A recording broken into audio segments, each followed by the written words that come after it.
स्वागत है आपका एक बार फिर से गाइस बहुत बहुत इस चैनल पर। आप सबको नए साल की बहुत बहुत शुभकामनाएं। बहुत सारी नॉलेज आप लें, बहुत सारे स्किल्स आप सीखें इस चैनल पर या जहां भी आप डटे हुए हैं, जहां भी जो भी आपको ट्यूटर पसंद है। और डेटा एनालिटिक्स की अगर आप तैयारी कर रहे हैं तो रिमेंबर, एक दो स्किल से कुछ नहीं बनने वाला है। आप वहीं के वहीं रह जाएंगे और दुनिया आपके सामने ऊपर पहुंच जाएगी और फिर उसके अंडर आप एज अ जूनियर जब काम करेंगे तो आपको बड़ी प्रॉब्लम होगी।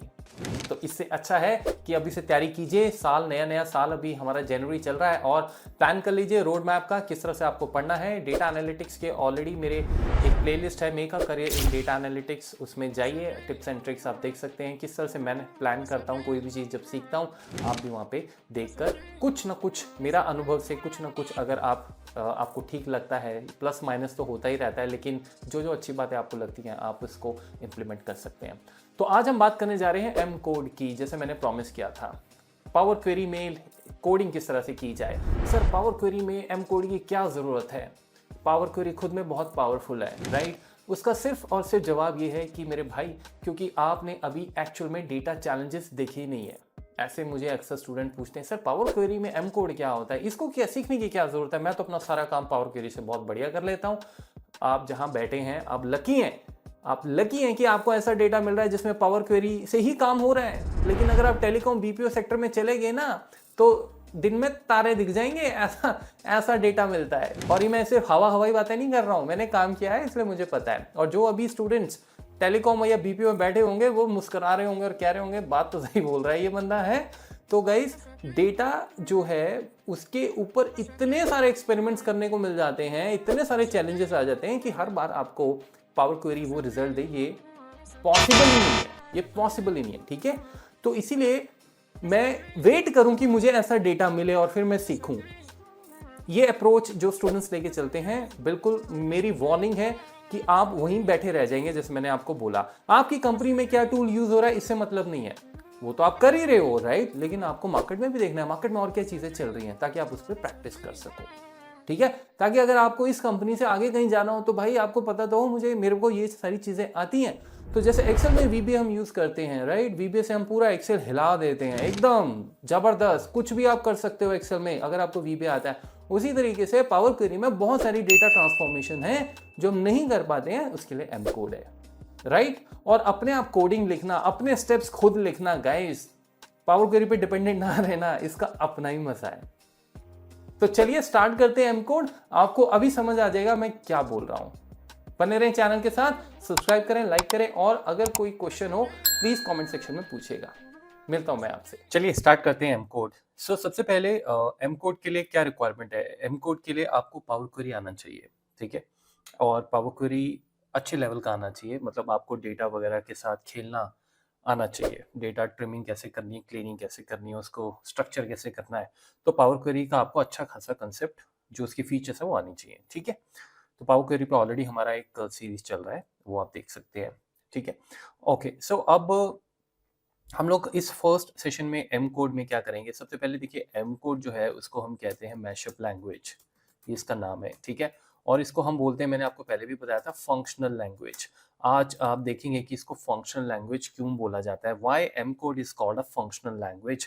इसको हम प्रोग्रामिंग लैंग्वेज क्यों नहीं बोलते हैं? क्योंकि इसमें हर बार जब भी आप कुछ डेटा क्लीनिंग के लिए कर रहे होते हो तो ये फंक्शन के थ्रू होता है। तो एम कोड के फंक्शंस जो है वो हम यूज़ करते हैं। सबसे पहले हम डेटा से पावर क्वेरी में चलते हैं, ठीक है? तो कोई भी आप ये फाइल आप डाउनलोड कर लीजिएगा, कोई दिक्कत नहीं है। मैं डिस्क्रिप्शन में आपको इसका लिंक दे दूंगा। तो पावर क्वेरी में चलते हैं। सबसे पहले जो मैं आपको समझाना चाहूँगा वो ये कि देखो, अ, जब आप पावर क्वेरी में कुछ भी कर रहे होते हैं, ठीक है? पावर क्वेरी, एम कोड नहीं। पावर क्वेरी में जब भी आप कुछ करते हैं, आपको पता है कि ये स्टेप्स अपने आप ऐड होते रहते हैं। इसके ऊपर हमने डिटेल में बात की हुई है। ये सारे स्टेप्स ऐड होते रहते हैं। और मैंने आपको बताया था कि आप किसी भी स्टेप में अगर जाएँगे तो उसमें आप देखेंगे कि एक फंक्शन, कहीं न कहीं नया एक फंक्शन ऐड हुआ ही होगा उस स्टेप में। क्योंकि स्टेप क्या है? स्टेप है कि आप कुछ एक्शन कर रहे हैं डेटा पे। ऐड कर रहे हैं, प्लस कर रहे हैं, फ़िल्टर कर रहे हैं, सॉर्टिंग कर रहे हैं, कुछ रिमूव कर रहे हैं, यही कर रहे होंगे डेटा क्लीनिंग में, राइट? तो वो एडिशन, वो सब्ट्रैक्शन, कॉलम्स का, रोज का, वो फिल्टरिंग, वो रोज को रिमूव करना, वो रोज को ऐड करना, वो कॉलम्स को ऐड करना, ये सब जो है वो फंक्शंस के थ्रू हो रहा होगा। ठीक है, जैसे देखो यहां पे देखो कोई टेबल है, इसमें हमने क्या किया था, कोई इंसर्ट मर्ज कॉलम, इसमें हमने 2 कॉलम्स को लिया होगा, आई थिंक 3 को भी हो सकता है लिया हो, उस पे नहीं जाएंगे हम।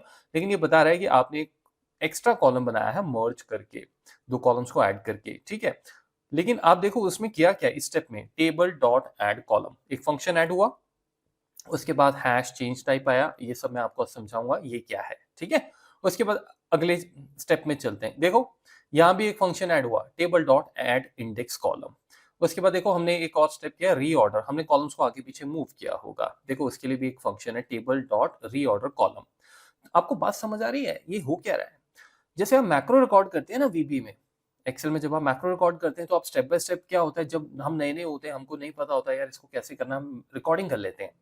रिकॉर्डिंग 100% आपको वो जरूरी नहीं है कि वो टारगेट आपका अचीव करके दे, लेकिन वो कोड जनरेट कर देती है। जैसे पिवट्स में, चार्ट्स में आपको क्रिएट करना हो या डेटा कॉपी पेस्ट कहीं कहीं ले जाना, और आप कहते हो भाई मुझे तो इतना प्रोग्राम आता नहीं है बनाना, तो आप क्या करते हो, आप मैक्रो रिकॉर्ड कर लेते हो। मैक्रो रिकॉर्ड करने के बाद क्या होता है, वो लाइंस बन जाती हैं। लाइंस बनने के बाद क्या होता है, आप उनको स्टेप बाय स्टेप रन करके देख लेते हो भैया ये वैसा चल रहा है कि नहीं। और अगर आपको थोड़ा बहुत भी बेसिक ज्ञान है वीबे का, तो आप क्या करते हो, आप वो लाइंस को वहां पे मॉडिफाई कर देते हो। करते हो कि नहीं? अगर आपने देखा कि यहाँ पे A1 से लेके A10 तक सिलेक्ट हुआ है, क्योंकि मेरा जब मैंने मैक्रो रिकॉर्ड किया था तो A1 से A10 का डेटा था, बट फ्यूचर में वो डेटा बढ़ सकता है, तो आप उस A1 से A10 को चेंज कर सकते हो, उस A1 से A10 को A100 भी कर सकते हो, वो आप कर सकते हो। मैक्रो की एडिटिंग है ना, वीबीए की सीरीज चल रही है, उसमें आपने देखा होगा वीबीए कोर्स में। तो कहने का मतलब ये है कि अगर मुझे बाय चांस कुछ ऐसा करना है कि जो मुझे नहीं पता उसका फंक्शन, तो मैं यहाँ पे वो स्टेप भी रिकॉर्ड कर सकता हूँ। वो स्टेप रिकॉर्ड करके मैं ये देख सकता हूँ कि भाई इसका फंक्शन कौन सा है, और फिर मैं उस फंक्शन को गूगल भी कर सकता हूँ अगर मुझे देखना हो। क्योंकि मुझे फंक्शन तो पता लग गया, लेकिन गूगल पे मैं थोड़ा सा और कोई बढ़िया सा ब्लॉग देखूंगा, कोई आर्टिकल देखूंगा, है ना। मैं भी अपनी वेबसाइट पे बहुत जल्दी ajayparmartutor.com, जस्ट एक हफ्ता दीजिए, हम बहुत सारे ब्लॉग्स लेके आ रहे हैं आपके लिए। तो जो भी आप यहाँ देख रहे हैं उसके आर्टिकल्स भी आपको मिलेंगे। और फ्यूचर में मैं अपना एक जो है ई बुक भी लॉन्च करूंगा, जिसका कॉस्ट हम बहुत सस्ता रखेंगे, बहुत ही सस्ता रखेंगे, ताकि आप घर घर में वो बुक्स जाएं और आप उनको पढ़ सके, आप अंडरस्टैंडिंग ले सको। वीडियोस तो ऑलरेडी है, ठीक है। एनीवेज, तो कहने का मतलब है कि आप देखो किसी भी आप जगह जाओगे, जैसे देखिए रिवर्स रो है, इसमें देखिए फंक्शन लगा हुआ है, टू टेबल डॉट रिवर्स रो। इसीलिए मैंने आपको बोला कि क्या होता है कि जो एम कोड होता है उसको फंक्शनल लैंग्वेज कहते हैं, क्योंकि हर स्टेप में आप देखोगे कुछ ना कुछ फंक्शन लगा हुआ है। वो फंक्शन कौन सा होगा वो डिपेंड करता है कि आप क्या कर रहे हैं वहां पे। अब आप कहोगे रिवर्स रो क्या है, मैं कहूंगा आप बताओ क्या है। मुझे तो नहीं मालूम सर, मैं तो नया नहीं हूँ। अरे तो इंग्लिश तो मालूम है, रिवर्स रो क्या हो सकता है? रिवर्स रो का मतलब यही होगा, शायद वो रो को रिवर्स कर रहा है, यानी कि अगर आपके टेबल में 10 रो हैं तो 10वीं वाली ऊपर आ रही होगी और जो पहली वाली रो वो नीचे आ रही होगी, मतलब रिवर्स ऑर्डर हो रहा होगा, तो उसका भी फंक्शन है। बहुत सारे फंक्शंस हैं, डॉक्यूमेंटेशन भी दिखाऊंगा, ठीक है। तो सबसे पहले आपको ये चीज क्लियर होगी कि एम कोड को फंक्शनल लैंग्वेज क्यों बोला जाता है, क्योंकि हर बार कोई ना कोई यहाँ पे फंक्शन लगा होता है, ठीक है। दूसरा क्वेश्चन आपके माइंड में ये आ सकता है कि सर ये हमेशा टेबल डॉट ही क्यों चलता है, मतलब हम जहां जब भी हम स्टार्ट कर रहे हैं table dot reverse, table dot transform column, table dot unpivot, यहाँ पे देखो राइट, ये टेबल ही क्यों है, क्योंकि ये टेबल्स पे काम हो रहा है। इसका मतलब ये नहीं कि टेबल के ही फंक्शंस है, फंक्शंस हमारे पास रैकेट के भी हैं। रैकेट मतलब रिकॉर्ड, मैं कई बार रैकेट रिकॉर्ड बोल देता हूँ, तो आप समझ जाइएगा। लिस्ट पे भी होते हैं। अब लिस्ट क्या है, रैकेट क्या है, ये सब भूल जाओ, अभी अभी नहीं हम वो सब करने वाले, लेकिन उनके भी फंक्शंस हैं। तो मैम कोड में बहुत सारे फंक्शंस की भरमार है, ठीक है। लास्ट में हमने क्या किया हुआ, देखो हमने कुछ ग्रुप किया हुआ है। ग्रुप में क्या हुआ है, देखो एक फंक्शन लगा हुआ है टेबल डॉट ग्रुप। इसका मतलब ये हुआ सर कि एम कोड में जिसको जितने फंक्शंस पता होंगे वो उतना ही उसमें उसका महाराजा है, महारथी है वो, समझ लो, किंग है वो एम कोड का। अगर मेरे को 50 एम कोड के फंक्शन पता है और आपको 10 पता है, तो आई एम द किंग। क्योंकि भाई जितने मेरे को ज्यादा फंक्शन पता होंगे उतना ही ज्यादा मैं डेटा को क्लीन कर सकता हूँ, डेटा को मॉडिफाई कर सकता हूँ। मानते हो इस बात को? राइट, ये सिर्फ बाय द वे, ये सिर्फ एम कोड का नहीं, ये पूरी प्रोग्रामिंग लैंग्वेज का कंसेप्ट ही है। जिसको जितनी क्लासेस पता होंगी, चाहे पाइथन हो चाहे वीबे हो, कोई भी लैंग्वेज, वो उतना ही बढ़िया उसमें काम कर पाएगा, समझे। तो एनीवेज, यहाँ पे क्लास वाला कोई काम नहीं है, यहाँ पे तो सिंपल फंक्शंस है, ठीक है। क्लास वर्ड नहीं समझ आया तो कोई बात नहीं, छोड़ दो, कोई दिक्कत नहीं है। अगर आपको प्रोग्रामिंग का नहीं पता है छोड़ दो, ठीक है। तो एनीवेज, पहला हमारा क्लियर हो गया कि एम कोड को फंक्शनल लैंग्वेज क्यों कहा जाता है, ठीक है। अब दूसरा हम देखेंगे कि ये जो हमने जितने भी स्टेप्स किए हैं, ये स्टेप्स हम जिस पे भी स्टेप पे जाते हैं, हम क्या करते हैं, हम यहाँ पे फॉर्मूला देख लेते हैं। क्या सर कुछ ऐसा हो सकता है कि मेरे पास कोई वीबीए एडिटर जैसा, या पाइथन में जब मैं पाइचार्म में जब लिखता हूँ कोड, तो मुझे एक साथ सारा कोड दिख रहा होता है, या जुपिटर नोटबुक में कोड लिख रहा होता हूँ, मुझे एक साथ सारा कोड दिख रहा होता है ना? इसमें वो कहाँ चीज दिखेगी? वेल देखो, इसमें हम क्या करेंगे, व्यू में जाएंगे, व्यू में एडवांस एडिटर पे क्लिक कीजिए, व्यू में एडवांस एडिटर में क्लिक कीजिए। क्लिक किया, देखिए यहाँ पे ये सारा का सारा तामझाम, पूरी स्टोरी आपको यहाँ पे मिल जाएगी। ये देखिए, थोड़ा सा इसे स्क्रॉल करेंगे क्योंकि सिंटेक्स लंबा होगा तो वो थोड़ा सा आपको स्क्रॉल करना पड़ेगा। यहाँ से स्क्रॉल कीजिएगा, ये देखिए, समझ रहे हो कहानी को? अब देखो क्या है, लेट क्या है, लेट जो है वो वर्ड होता है, एम कोड में स्टार्ट करना होता है। वीबीए में क्या होता है, सब होता है, ठीक है। पाइथन में भी जब आप कोड स्टार्ट करते हो, राइट, तो एक हमारा स्टार्टिंग पॉइंट होता है, एक एंड पॉइंट होता है हमेशा, राइट। मतलब ऐसा तो नहीं कि चार चार डिफरेंट डिफरेंट प्रोग्राम लिखने हैं तो एक ही में चल रहे हैं, है ना? अलग अलग होता है, राइट। तो उसी तरह एम कोड में भी हमारा एक बिगनिंग पॉइंट है और एक है स्टॉप पॉइंट। इन, लेट इन, ये चीजें हम डिस्कस करेंगे, ये क्या है, ठीक है। सबसे पहले आप देखो, ये क्या है, सोर्स, ये क्या है, सोर्स, ये क्या है, चेंज टाइप, ये क्या है, चेंज टाइप, ये क्या है, इंसर्टेड मर्ज कॉलम, ये क्या है, इंसर्ट मर्ज कॉलम, ये क्या है, एडेड इंडेक्स, ये क्या है, एडेड इंडेक्स। अरे सर सब समझ आ गया, कहने का मतलब ये है कि ये सारे स्टेप्स मुझे एक साथ इस विंडो में यहाँ मिल रहे हैं, और यहाँ पे जो मैं एक्शन कर रहा हूँ वो अलग से मिल रहे हैं। यहाँ पे मुझे ये पता लग रहा है कि किस स्टेप के आगे कौन सा फंक्शन लगा हुआ है, table transform, okay, table dot add column, okay, table dot add index. तो यहाँ पे सारा का सारा एक साथ दिख रहा है, यहाँ पे उस पे जाने के बाद मुझे दिखता है, वेरी इंटरेस्टिंग, राइट। तो कहने का मतलब ये है कि मैं पूरा कोड देखना चाहूँ यहाँ पे देख सकता हूँ, मैं चाहूँ तो यहाँ पे भी कुछ लिख सकता हूँ, मैं चाहूँ तो यहाँ पे भी लिख सकता हूँ। इसके बारे में हम बात करेंगे आज, ठीक है। आपको अब एक और चीज समझाता हूँ, ध्यान से देखो, ये क्लियर हो गया आपको? यानी जो यहाँ स्टेप्स हैं वही स्टेप्स यहाँ पे हैं, ठीक है। अच्छा, अच्छा सर, अगर बाय चांस मैं यहाँ पे कुछ नाम चेंज कर दूं ऐसे, तो क्या होगा? देखो, आपको पता है, मैंने पहले भी आपको बताया था, मैं फिलहाल स्पेस देता हूं, पिछला स्टेप अगले स्टेप में हमेशा यूज हो रहा होता है, होगा ही होगा। आप चाहो तो नहीं भी कर सकते, बट जनरली हम पिछले स्टेप को ही अगला स्टेप बना के यूज करते हैं। मतलब कि मैंने आपको पहले भी बताया था कि हर स्टेप एक तरह से एक डेटा है जो कहानी बता रहा है, और हर स्टेप में कुछ ना कुछ डेटा पे आप चेंज कर रहे होते हैं, लेकिन है तो वो डेटा ही।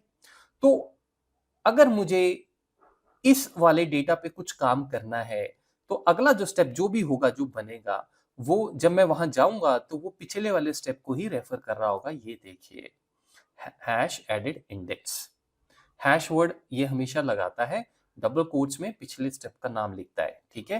हैश एडेड इंडेक्स, क्योंकि इसके बीच में स्पेस है, क्योंकि इसके बीच में स्पेस है। अगर स्पेस नहीं होगा तो हैश स्पेस लगाने की जरूरत नहीं है। जैसे ये देखिए, सोर्स में स्पेस नहीं है, अगर मैं यहां जाऊं, चेंज टाइप में जाऊं, ठीक है, ये देख रहे हो आप, देखो उसने पिछला स्टेप यूज किया हुआ है जिसका नाम है सोर्स, क्योंकि सोर्स अपने आप में एक डेटा की कहानी बयान कर रहा है, डेटा है उसके पास। अब सोर्स में कोई स्पेस नहीं है तो सोर्स डायरेक्ट भी लिख सकते हैं, ठीक है। तो ये स्टेप्स जैसे जैसे आप पावर क्वेरी में काम करते गए, उसने स्टेप्स ऐड करते गए। और एम कोड पावर क्वेरी का ये फंडा है कि भाई रीडेबल होना चाहिए स्टेप, तो इसलिए वो स्पेस दे देता है, ठीक है। तो आप जब भी किसी भी पर्टिकुलर स्टेप में जाओगे, रिवर्स रो में देखो, आप पाओगे कि पिछला स्टेप उसने यूज किया हुआ है। ये मैंडेटरी नहीं है कि पिछला ही स्टेप यूज करना है, लेकिन होता यही है जनरली कि हम लोग जब भी काम कर रहे होते हैं, तो जो हमने डेटा जैसे स्टेप बाय स्टेप हम उसमें चेंजेस करते जा रहे हैं। फर्स्ट स्टेप पे डेटा में कुछ चेंज किया, अब मैं उस डेटा पे आगे कुछ और करना चाहता हूँ ना, फिर मैंने किया, फिर दूसरा स्टेप बन गया, अब तीसरा स्टेप भी मुझे कुछ करना है, तो मैं पहले स्टेप वाले डेटा पे थोड़ी करूंगा, मैं दूसरे वाले पे करूंगा ना, क्योंकि उसमें मेरे नए चेंजेस हैं। तो स्टेप 1, स्टेप 2, स्टेप 3, स्टेप 4, इस तरह से हर एक दूसरे के साथ लिंक हो जाता है। हालांकि मैं कभी भी चाहूं तो नए स्टेप में पिछला वाला किसी भी पर्टिकुलर स्टेप को यूज कर सकता हूं, क्योंकि अल्टीमेटली स्टेप अपने आप में एक डेटा है, ठीक है। इसके ऊपर बाद में बात करेंगे।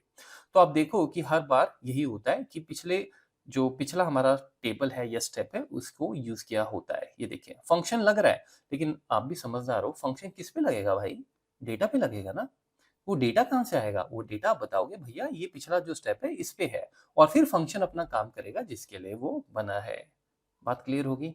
स्टोरी समझ आई एम कोड की। इसलिए जब आप एडवांस एडिटर पे जाते हो तो आप यहाँ पे देखो क्या हुआ। सबसे पहले ये वाला स्टेप सोर्स तो आ गया, ठीक है, उसमें कोई स्टेप नहीं है क्योंकि वो तो डेटा आप एक्सेल का लेके आए हैं, एक्सेल करंट वर्कबुक, इसी वर्कबुक से एक हमारा एक्सेल का टेबल है, ये सब आपने पावर क्वेरी में देखा होगा, उसका कंटेंट यहाँ पे आ गया, ठीक है। लेकिन अगला स्टेप जो है वो देखो वो क्या है, उसका नाम है चेंज टाइप। उसने किस पे काम किया, देखो सोर्स पे काम किया, फिर किया क्या, वो अलग बात है। जैसे हमने टेबल लगाया, टेबल ट्रांसफॉर्म कॉलम टाइप, मतलब कि जितने भी डेटा में कॉलम्स हैं उनको ट्रांसफॉर्म करो, यानी उनका डेटा टाइप चेंज करो। आपको याद है पावर क्वेरी डेटा रीड करता है, ये टेक्स्ट है, ये नंबर है, ये क्या है, ये डेट है, तो अपने हिसाब से सबको डेटा टाइप देता है। देखो ये है डेटा टाइप टेक्स्ट, ये किसको मिला भाई, मंथ को, ऑब्वियसली मंथ को नंबर तो नहीं मिलेगा। उसके बाद इंटीजर, ये किसको मिला, टोटल टिकट को। इसका मतलब पावर क्वेरी ने डेटा रीड किया होगा इस वाले टेबल का और देखा होगा टोटल टिकट नंबर में है, तो उसको उसने क्या किया, डेटा टाइप इंटीजर दे दी। फिर कॉमा के बाद सारे के सारे हेडर्स को वो डेटा टाइप देता जा रहा है। इसीलिए उसको ये करने के लिए फंक्शन जो यूज करना पड़ा वो करना पड़ा table dot transform column type.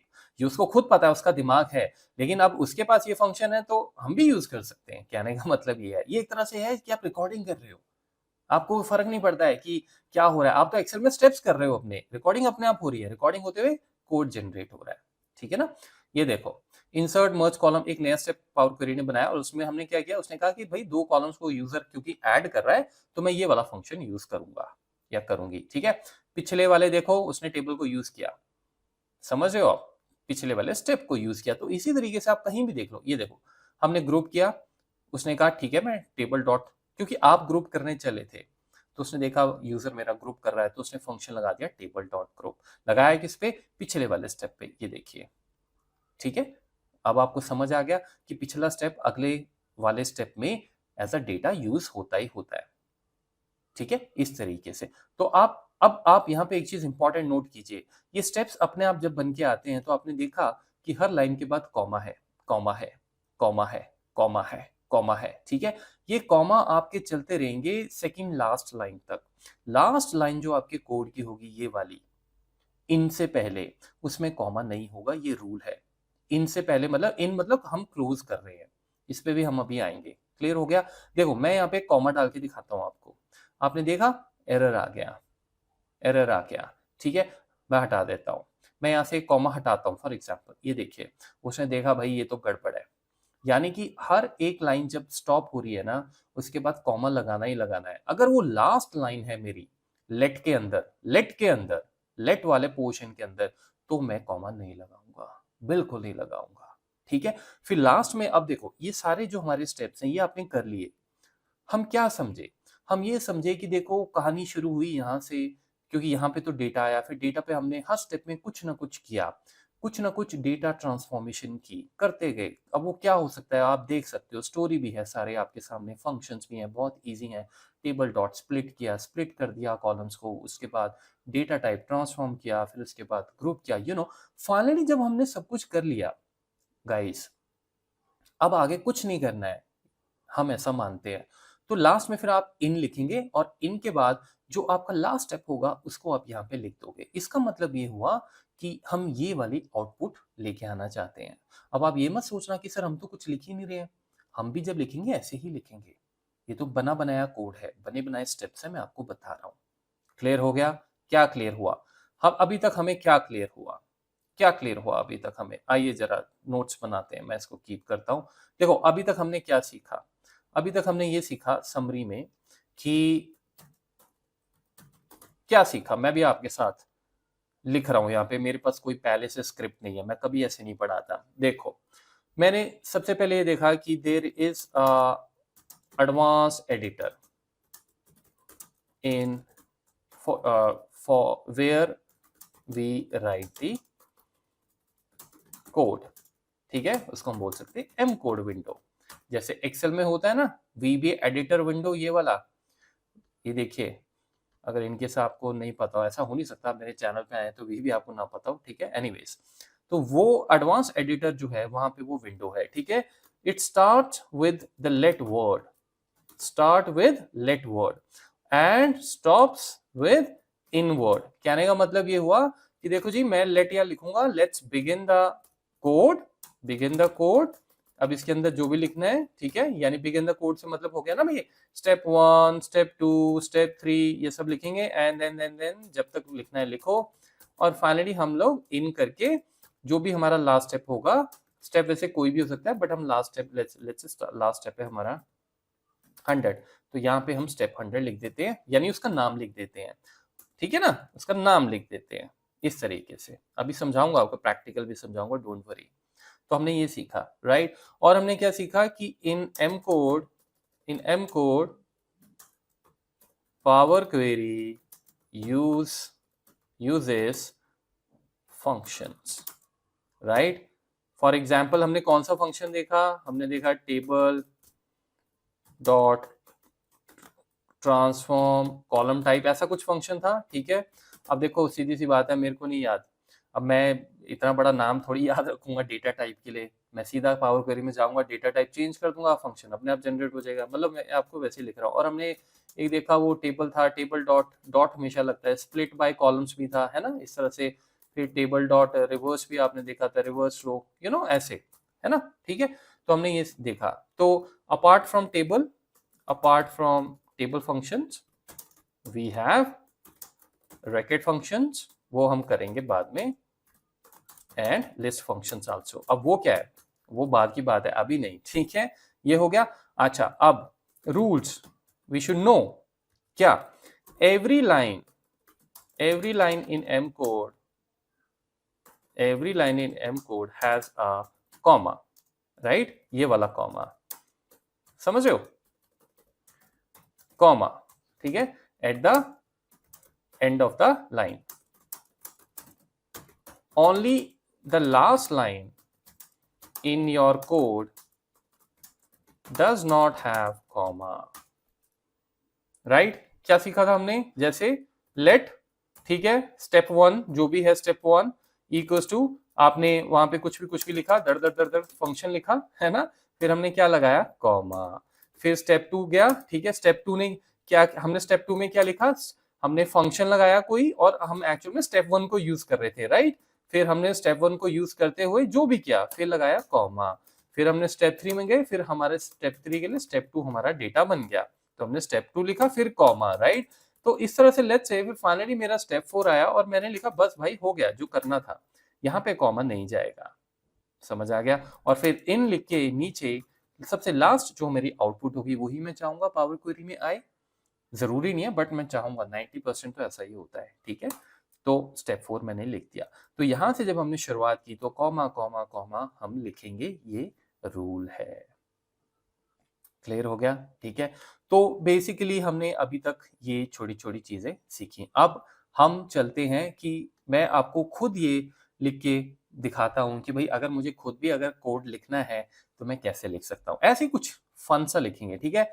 सबसे पहले हम लोग क्या करेंगे, मैं यहाँ पे एक राइट क्लिक करता हूँ यहाँ पे, और मैं कहता हूँ एक क्वेरी बनानी है, और क्वेरी के लिए हम चलते हैं अदर सोर्स में, ब्लैंक क्वेरी में, ठीक है। ये देखो, ये है ब्लैंक क्वेरी। अब देखो मेरे को अगर 5-6 लाइन का कोड लिखना है, आप भी समझदार हो, यहाँ पे मैं नहीं लिख सकता। एक फंक्शन लिखना हो तो मैं लिख सकता हूं, इसीलिए मैं जाऊंगा व्यू में, देख रहे हो, इस नई क्वेरी के, ठीक है। यहां पे मेरे को लेट और इन पहले से ही बना बनाया मिलेगा, पहले से ही बना बनाया मिलेगा। अब इसके अंदर जो मुझे लिखना है वो मैं लिख सकता हूं, ठीक है। तो जैसे कि मैं कहता हूं कि भाई मेरा पहला स्टेप होगा नंबर 1। नंबर 1 क्या है, नंबर 1 है 100। देखो भाई हम खुद लिख रहे हैं, लेट और इनको छोड़ दो, ठीक है। 100 लिखा, आगे क्या लिखना है, आगे लिखना है, लेट्स से मैं एक और कहता हूं नंबर 2 भी है जी, विच इज 90, ठीक है। कॉमा लगाओ, कॉमा लगाओ, ठीक है। 90 लास्ट लाइन है क्या मेरी, नहीं, अभी मुझे कैलकुलेशन करनी है, कॉमा लगाओ।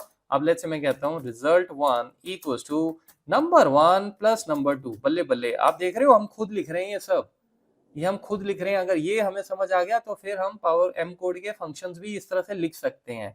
अच्छा जी, रिजल्ट 1 के बाद अब मुझे कुछ नहीं चाहिए, डन हो गया जी, ठीक है। तो आप कॉमा नहीं लगाएंगे क्योंकि ये लास्ट लाइन है। अब इनमें क्या जाएगा, इनमें क्या जाएगा भाई, मैंने क्या बताया था आपको, ये मेरा लास्ट स्टेप होगा, यानी कि जब मैं इसको यहां से डन करूंगा, यहां से डन करूंगा, आपको यहां पे 3 स्टेप दिखेंगे, नंबर 1, नंबर 2 एंड रिजल्ट 1, और जो रिजल्ट 1 में होगा वही फाइनल होगा, मतलब वही फाइनल होगा, वही डेटा है हमारा, अगर उसे हम एक्सेल में लेके जाएं या बीआई में लेके जाएं, समझ रहे हो, राइट। तो इनमें मुझे क्या लिखना है, इनमें मुझे लिखना है जो मेरा लास्ट स्टेप है, क्योंकि वही तो मैं चाहता हूं, वही तो मैं पब्लिश करना चाहता हूं। ये हो गया, ठीक है। अब देखो नीचे क्या कह रहा है, नो सिंटेक्स एरर, बहुत बढ़िया। अब देखो मैं कॉमा लगा देता हूं, देखो एरर आ गया, एरर आ गया, राइट। अच्छा रिजल्ट वन की जगह मैं रिजल्ट कर देता हूं, ठीक है। होगा क्या, देखो कॉमा का तो कोई पंचुएशन का तो कोई एरर नहीं है, बट अब होगा क्या, कुछ आएगा क्या, आओ डन करें देखें, ठीक है डन करें। ये देखो क्या बोला उसने, an error occurred in the query expression, क्या कह रहा है, नेम रिजल्ट वाजंट रिकॉग्निज्ड। मेरी ट्रेनिंग में भी कभी भी देख लेना गाइस, www.ajayparmartutor.com पे जब भी हम कोई भी कोर्स कर रहे हैं, कोई भी वीबीए हो चाहे पाइथन हो चाहे बीआई हो डैक्स हो, हमेशा एरर्स पे मेरा फोकस रहता है। मैं एरर्स पे हमेशा काम करता हूँ और स्टूडेंट्स को बताता हूँ एरर पढ़ो और समझो क्या बोल रहा है वो, नहीं तो आप प्रोग्रामर नहीं बन सकते, ठीक है। देखो वो क्लियर बोल रहा है, name result was not recognized, यानी कि एक रिजल्ट स्टेप है या वेरिएबल है, कुछ भी कह सकते हैं, राइट, वो उसको पहचान में नहीं आ रहा है। Make sure it is spelled correctly, मतलब उसकी स्पेलिंग देख लो यार, कहीं स्पेलिंग में गड़बड़ तो नहीं है। अब आप क्या करोगे, क्योंकि ये तो एरर है तो क्वेरी की तो यहाँ आपको वो स्टेप दिखेंगे नहीं, आप दोबारा एडवांस एडिटर में जाओगे ना, आपको पता लग गया कि रिजल्ट का है, रिजल्ट का आप देखोगे अरे रिजल्ट में दिक्कत आ रही है, ये उसको पता नहीं लग रहा है क्या है। कैसे पता नहीं लगेगा, क्योंकि भाई ये रिजल्ट वन है तो या तो इसको रिजल्ट करो या इसको वन करो, ठीक है। अब हम ओके कर दे, देखो जैसे आपने टाइप किया ये मिल भी गया उसे, ठीक है। अब मैं ओके करता हूँ, डन। अब देखो आप, ये हुई ना बात, अब आप बन गए चैंपियन एम कोड में, मतलब कि आने वाले सेशंस के लिए देखो आपने खुद के स्टेप्स क्रिएट कर दिए। पावर क्वेरी भी यही करता है मेरे भाई, ठीक है। देखो नंबर वन में क्या आउटपुट मिली, 100। अब आप कहोगे सर फंक्शन नहीं दिख रहा कोई, अरे क्या हमने फंक्शन यूज किया है क्या, हमने फंक्शन यूज किया है क्या। अब जब हमने फंक्शन यूज नहीं किया तो क्यों दिखेगा भाई, जब अब आप इसके उसमें जाओ एडवांस एडिटर में, देखो कॉमन सेंस है ना, पर आपके डाउट ऐसे आएंगे इसलिए मैं आंसर भी दे रहा हूँ, ठीक है। तो आपने बुरा नहीं मानना जब मैं बोलता हूँ ना कॉमन सेंस की बात है आपको, सर मतलब हमारे में कॉमन सेंस नहीं, अरे मैं आपसे बड़ा हूँ, ठीक है, या मैं आपका आप मेरे से उम्र में बड़े भी हो सकते हैं, बट मैं पढ़ा रहा हूँ आपको और मैं ऐसे ही पढ़ाता हूँ, तो नेवर माइंड। तो देखो ये स्टेप है हमारा नंबर 100। अब मैं चाहता तो यहाँ पे कोई फंक्शन लिख सकता था, टेबल डॉट समथिंग लगा के, यही तो करना है आने वाले सेशंस में। अभी तो डेटा नहीं था, अभी तो सिर्फ समझाना था आपको। तो हर स्टेप देखो, नंबर 1 नंबर 2 रिजल्ट 1 आ गया, इनके बाद जो आप लिखोगे वो आपको दिखेगा, और आप जब उस स्टेप पे जाओगे तो आपने जो फंक्शन लगाया होगा वो दिखेगा आपको इस वाले विंडो में, अगर फंक्शन लिखा होगा। तो यहाँ पे नहीं लिखा है, ये देखो नंबर 2 90 आ गया। रिजल्ट में क्या आया, रिजल्ट में सीधा उसने ऐड कर दिया, क्योंकि रिजल्ट में हमने दोनों को ऐड किया हुआ है, तो आप देखो वो दिखा रहा है कि भाई ये आपने ऐड किया हुआ है। अब आपसे जाने से पहले एक फटाफट क्वेश्चन, अगर मैं ये बोलूं कि ये लो result 2 equals to number 2 minus number 1, ठीक है, ठीक है। अब मेरा क्वेश्चन आपसे ये है, आप यहाँ क्या लिखोगे, रिजल्ट 1 लिखोगे या रिजल्ट 2 लिखोगे, क्या लिखोगे, क्या क्या क्या क्या लिखोगे आप मेरे को बताओ, रिजल्ट 1 या नंबर रिजल्ट 2, क्या आपका दिमाग कहता है। कुछ कहेंगे सर रिजल्ट 1, कुछ कहेंगे सर रिजल्ट 2। मेरे भाई आपको क्या चाहिए, आपको क्या चाहिए, जनरली तो यही होता है कि अगर आपने कोई चीज लास्ट में लिखी है तो आप वही चाहोगे वहां पे, राइट। लेकिन आपके माइंड में ये नहीं होना चाहिए कि सर यहाँ पे रिजल्ट 2 नहीं लिखोगे तो पावर क्वेरी एरर दे देगा, ठीक है। सबसे पहले कॉमा लगाओ, ठीक है, ये एरर आ रहा था यहाँ पे। तो नहीं, ऐसा नहीं है, मैं चाहूँ तो इनमें से कोई भी रिजल्ट यहाँ पे, मतलब कोई भी मैं स्टेप यहाँ पे लिख सकता हूँ। देखो मैंने रिजल्ट 1 लिखा है, रिजल्ट 2 देखो, अब आप देखो क्या होगा, मैं ओके करता हूँ, ठीक है। आपने जैसे ओके किया, अब देखो इसमें क्या हुआ, उसने क्या किया, उसने आपको 190 दे दिया, और यहाँ पे देखो वो जो स्टेप्स हैं आपके, वो स्टेप्स सारे यहाँ पे नहीं दिखेंगे, ठीक है। वो स्टेप्स आपको क्यों नहीं दिख रहे हैं, बिकॉज देखिए एक्चुअल में लास्ट स्टेप हमारा जो था वो रिजल्ट 2 था, तो वो कायदे से वो यहाँ आना चाहिए, क्योंकि आप समझो बात को, आप 6 स्टेप्स कर रहे हो किसी डेटा में, तो आप क्यों कर रहे हो, एक्सेल का समझो, आपने फिल्टर लगाया, आपने डेटा रिमूव किया, आपने स्प्लिट किया, राइट। अब ये क्यों कर रहे हो, क्योंकि आप एक पर्टिकुलर डेटा पे पहुंचना चाहते हो कि सर मुझे ना ऐसा डेटा चाहिए, उसके लिए सब करना पड़ेगा राइट। तो फाइनली वही है, उस तरह से ही है कि जो आपका लास्ट स्टेप होगा, जब आपको लगता है हाँ ये डेटा चाहिए, हम जनरली वही लिखते हैं। तो मैं यहाँ पे लिखूंगा रिजल्ट 2, ठीक है, रिजल्ट 2 मैंने लिखा। मैं मतलब पावर क्वेरी ऐसा कोई आपको प्रॉब्लम नहीं देगा, उसने तो आपको 100 प्लस 90 भी करके दे दिया था, क्योंकि आपने रिजल्ट 1 लिखा था, ठीक है। अब मैं रिजल्ट 2 लिखता हूँ और मैं इसको डन करता हूँ, ठीक है। और ये देखिए सारे स्टेप्स आगे, देखिए रिजल्ट 2 हमें लास्ट स्टेप जो दे रहा है -10 दे रहा है। ऑब्वियसली बात है गाइस, अब आप इसको क्लोज एंड लोड जब करेंगे तो आपको एक्सेल में क्या जाएगा, ये वाला स्टेप जाएगा, ठीक है। तो गाइस आई होप आपको ये सेशन पसंद आया होगा। अब आपने करना यही है आज की डेट में कि ये सारा का सारा जो मैंने अभी लिखा है इसको प्रैक्टिस कीजिए, और फिर हम मिलते हैं अगले वीडियो में, और फिर एक्चुअल में फंक्शंस जो हैं वो हम स्टार्ट करेंगे यूज़ करना।